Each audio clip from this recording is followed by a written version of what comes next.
Hello বন্ধুরা, আসসালামু আলাইকুম। আশা করছি সকলে অনেক বেশি ভালো আছেন।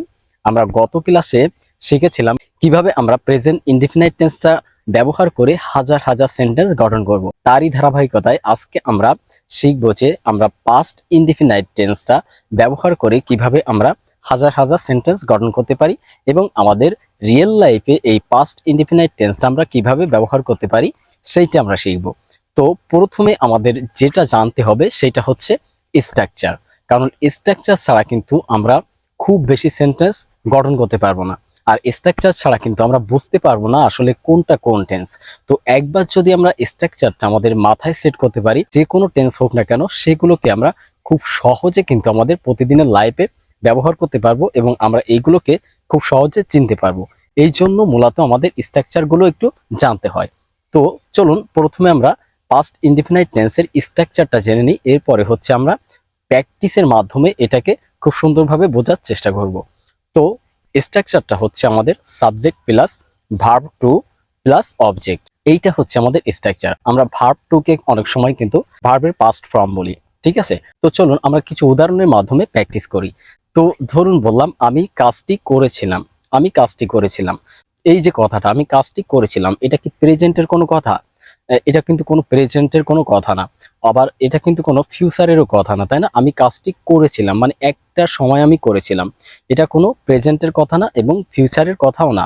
অর্থাৎ এইটা হচ্ছে আমাদের পাস্টের কথা, মানে একটা কাজ আমি করেছিলাম, একটা সময় আমার করা হয়ে গিয়েছিল, তাই না? সেই কথাটা। তো এইটাকে যদি আমরা ইংলিশে বলতে যাই তাহলে আমাদের কি করতে হবে? এটাকে আমাদের ইংলিশে বলতে হলে আমাদের একটা সাবজেক্ট, একটা ভার্ব, তারপরে হচ্ছে আমাদের অবজেক্টটা ব্যবহার করতে হবে। তো আমরা যদি এটাকে ইংলিশে বলি তাহলে দেখুন, I did the work, I did the work, আমি কাজটি করেছিলাম।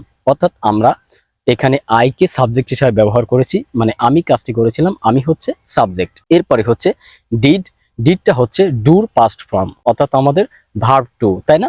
এটা হচ্ছে আমরা ভার্ব হিসেবে ব্যবহার করেছি ডিডটাকে। এরপরে হচ্ছে দ্য ওয়ার্ক, দ্য ওয়ার্ক হচ্ছে এখানে অবজেক্ট বা এক্সটেনশন, আমরা অবজেক্টও বলতে পারি অথবা এক্সটেনশনও বলতে পারি। তো চলুন এভাবে আমরা আরো কিছু সেন্টেন্স প্র্যাকটিস করি। তো এখন বললাম সে ফুটবল খেলেছিল, তো এটাকে আমরা ইংলিশে কিভাবে বলতে পারি? এটাকে আমরা বলতে পারি he played football, he played football. এরপরে ধরুন বললাম যে তুমি ভাত খেয়েছিলে, তাহলে এটাকে আমরা কিভাবে বলতে পারি?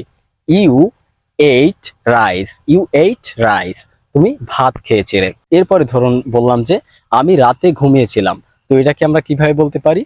I slept at night, I slept at night, আমি রাতে ঘুমিয়েছিলাম। এরপরে ধরুন বললাম যে তারা বাজারে গিয়েছিল, তো এটাকে আমরা কিভাবে বলতে পারি? এটাকে আমরা বলতে পারি they went to market, they went to market, তারা বাজারে গিয়েছিল। এরপরে ধরুন বললাম যে আমার বন্ধু একটি গাড়ি কিনেছিল, তো এটাকে কিভাবে বলতে পারি? my friend bought a car, my friend bought a car, আমার বন্ধু একটি গাড়ি কিনেছিল। এরপরে ধরুন বললাম যে আমার বাবা একটি চিঠি লিখেছিল, তো এটাকে আমরা কিভাবে ইংলিশে বলতে পারি? My father wrote a letter, my father wrote a letter. এই সব কথাগুলো কিন্তু আমরা পাস্টে বলে থাকি, তাই না? এই যে আমার বাবা চিঠি লিখেছিল, তারা মার্কেটে গিয়েছিল, আমার বন্ধু একটি গাড়ি কিনেছিল, এই যে কথা সবগুলো কিন্তু আমাদের পাস্টের কথা। এই কথাগুলোকে কিন্তু আমরা কোনোভাবে প্রেজেন্টে বা ফিউচারে ব্যবহার করতে পারি না, তাই না? এইভাবে কিন্তু আমাদের এইগুলোকে ধরতে হবে, অর্থাৎ এইগুলোকে আমাদের বুঝতে হবে। যখন আমরা বাংলা কথাগুলোকে খুব সুন্দরভাবে ধরতে পারবো তখন কিন্তু আমাদের ইংলিশটা বোঝা খুবই সহজ হয়ে যাবে। তো এইভাবে কিন্তু আমরা আরো হাজার হাজার সেন্টেন্স গঠন করে আমরা প্রতিদিন প্র্যাকটিস করতে পারি। So that's all today.